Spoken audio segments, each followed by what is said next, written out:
Hey, what is up, guys? My name is Tom Spark, and today we have an interesting news piece that I found on a website talking about none other than Proton Mail. Now, Proton Mail is one of the most popular encrypted email services out there.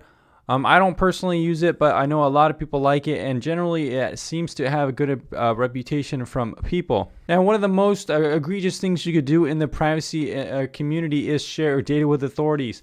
We've seen companies like PureVPN and IPVanish go down in flames, at least in terms of their reputation, for giving up logs to the authorities. So if this is true, if Proton Mail has done this, this could be very bad for them. According to the article, it says that Martin Steger, a lawyer from Switzerland, has publicly accused Proton Mail of voluntarily offering assistance for real-time surveillance. The relevant information was passed to Steger by Stephen Walder, the head of the Cybercrime Competence Center in Zurich, who later revised and clarified that Proton Mail is a potential provider of assistance, placing them in a more generic context. However, Mr. Steger insists that there has been no errors or misunderstanding in what he reports, and maintains that Proton Mail is offering IP logging services when the Swiss authorities request it. He even cites Proton Mail's most recent transparency report, which mentions the following. In April 2019, the request of the Swiss judiciary, in a case of clear criminal conduct, we enabled IP logging against a specific user account which is engaged in illegal activities which contravene Swiss law.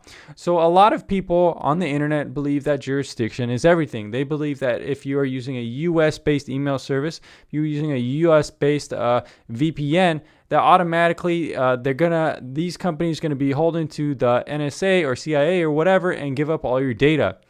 Now, Switzerland is actually outside of the 14 Eyes. And look what happens. It looks like that Proton Mail is giving away user information to satisfy the request of their government. So it looks like all along, does it really matter where you are based in terms of a company?